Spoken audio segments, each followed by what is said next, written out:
তাই আমার প্রশ্নটি আমার মা বলবেন।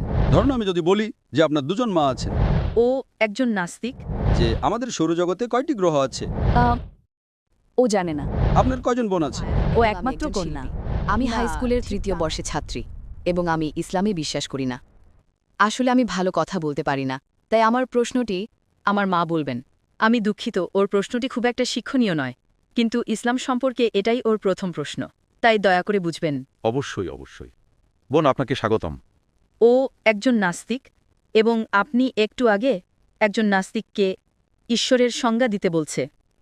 অথবা যদি কোনো নাস্তিক ঈশ্বরের সংজ্ঞা দেয় তাহলে তো সে নিজেই ঈশ্বরের অস্তিত্ব স্বীকার করে নিচ্ছে। আপনি যা একজন নাস্তিককে জিজ্ঞেস করছেন তা কি অযৌক্তিক নয়? বোন প্রশ্ন করেছেন যে আপনি যদি একজন নাস্তিককে জিজ্ঞাসা করেন ঈশ্বর কি, ঈশ্বরের সংজ্ঞা দিন, তাহলে যখনই আপনি ঈশ্বরের সংজ্ঞা দেবেন তখন তা অযৌক্তিক হয়ে যায়, কারণ তার মানে দাঁড়ায় ঈশ্বর আছেন। ঈশ্বর আছেন, যেমন বোন আমি যদি বলি যে আমাদের সৌরজগতে কয়টি গ্রহ আছে, কি? আমাদের সৌরজগতে কয়টি গ্রহ আছে?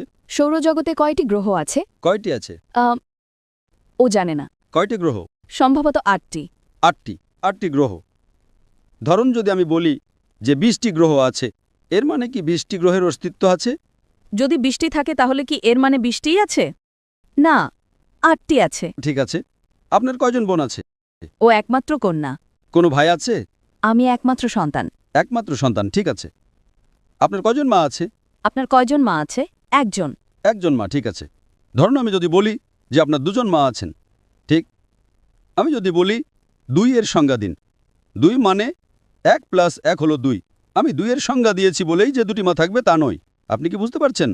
আমি যদি বলি যে আপনার দুজন মা আছেন এবং আপনি বলেন না দুজন মা নেই, আপনি আমাকে জিজ্ঞেস করবেন 2 এর সংজ্ঞা কি। আমি বলবো 2 মানে 1 + 1 হলো 2। তাই আমি 2 এর সংজ্ঞা দিয়েছি বলে যে দুজন মা থাকবেন তা নয়। যদি দুজন থাকে এর মানে যে দুজন আছে এটা সত্যি নয়। যেমন আমি যদি বলি আমার উচ্চতা 10 ফুট, আপনি আমাকে জিজ্ঞেস করবেন 10 ফুটের সংজ্ঞা দিন। 10 ফুট মানে আপনি একটি রুলার নেন, আমি 6 ফুট। তাই আমি 10 ফুটের সংজ্ঞা দিয়েছি বলেই যে আমার উচ্চতা 10 ফুট হবে তা নয়। তাই সংজ্ঞা দেওয়ার মানে এই নয় যে অস্তিত্ব থাকতে হবে। সংজ্ঞা দেওয়ার মানে হলো আপনি যে বলছেন তা ধারণাটি বুঝতে পারছেন। সংজ্ঞা দেওয়া হলো সেই ধারণাটি বোঝা, সেই ধারণাটি। ঠিক আছে, আমি বুঝতে পেরেছি। এবং আপনি যা বললেন তা শুনে আমি আরও বেশি বিশ্বাস করতে পারি যে ঈশ্বর আছেন। ধন্যবাদ বোন। বোন, আপনি কি ইসলাম সম্পর্কে কিছু শুনেছেন? হ্যাঁ, কারণ আমার মা একজন মুসলিম। আপনি কি বিশ্বাস করেন যে একজন ঈশ্বর আছেন? সম্ভবত একজন। আপনি কি বিশ্বাস করেন যে নবী মুহাম্মদ সাল্লাল্লাহু আলাইহি সাল্লাম ঈশ্বরের রাসূল? না, ঠিক তা নয়। তাহলে আপনি কোরআনের অনুবাদ পড়েন না কেন? I would request the volunteer to give you a translation of the Quran.